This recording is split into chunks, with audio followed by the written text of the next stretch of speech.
Hey, good morning, everybody. I'm glad you're here. Thanks for showing up.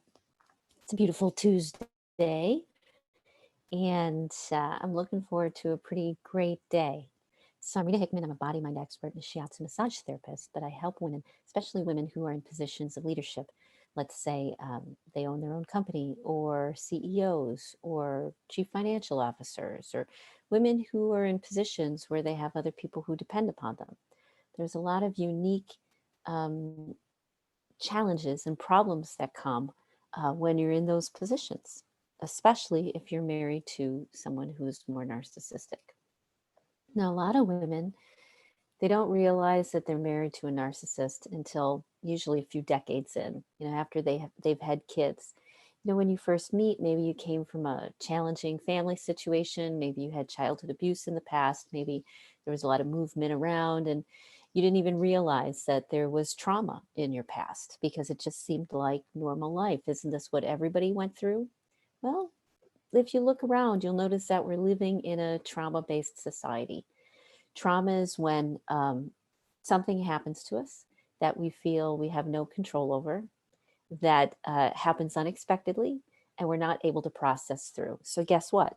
A lot of people, a lot of your employees, a lot of your connections, a lot of your friendships, all of them, they're dealing with being in a place of trauma because they don't have the resources they need to process through this unexpected thing, which is shaking up their life and creating permanent trauma markers in their brain.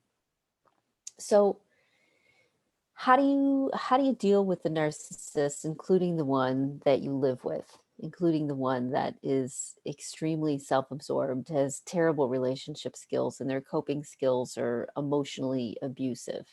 And maybe you've learned how to deal with it a long time ago, but you're really sick and tired of it because you've realized it's not necessary. So, what's the next step? There's a lot of things which you need to have in place in order to bring your inner world into alignment or resonance, or to look like your outer world. In your outer world, you probably look very successful and smart, and people look up to you, and you're probably a great leader. How did this happen? Partially because you were married to a narcissist. You learned all of these wonderful skills in how to deal with people's personality.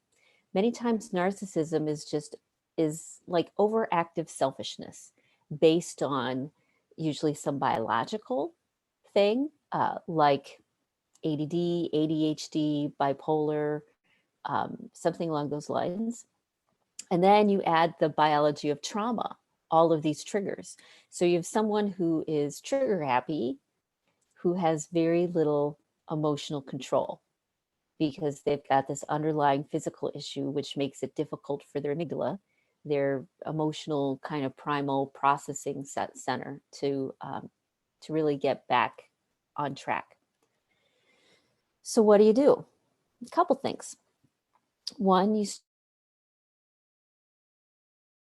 start finding people that you can trust. Many times that has to be paid. Therapy usually isn't enough because it works on the head game. It doesn't work on the physical triggers that you actually have that are causing you to feel stressed. Because you know that if you could just not react to things, that you'd be able to make good decisions, right? But instead, you're constantly reacting. After decades of emotional abuse, now you have all of these trauma markers in your brain, including the ones that came from your childhood. Are you feeling overwhelmed? Are you feeling like you're split in two? Do you feel like you have secrets that that you're going to have to take to your grave? You don't. You don't have to live that way.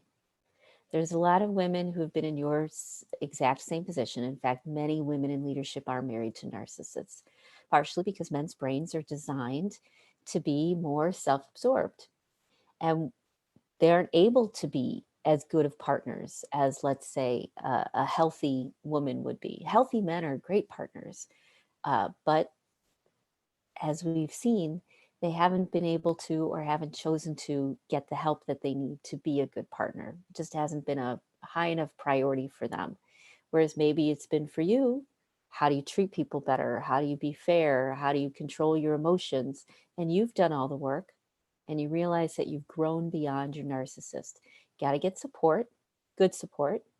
Got to find groups of women that feel safe, that understand what you're going through, that you can hear their stories and they can hear yours. You start thinking differently. And you need very specific tools to use to release and dissolve the trauma.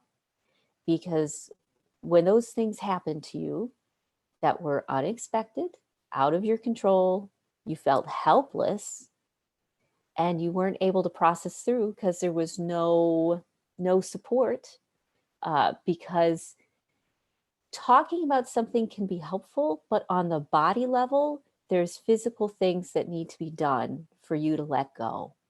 And I came at this from Asian medicine, from the body work perspective. How do we get rid of the traumas that our brain is holding and keeping us held hostage by our own reactions? How do you do that? There are tools that start to take the traumas off of your body, that start to make you less reactive, less triggery, and less feeling conflicted and split in two. Because that's probably how you feel right now, split in two. There's the outer world that somehow you've managed to be successful in because you're a smart, capable, interested, curious, probably empathic, compassionate woman who has great leadership skills. But in her personal life, probably because of past trauma or naivete, maybe you got together with the relationship when you were young, or maybe this is a string of narcissists you've been involved with, maybe the first one being your mother or your father or your uncle or your grandfather. So those things are happening.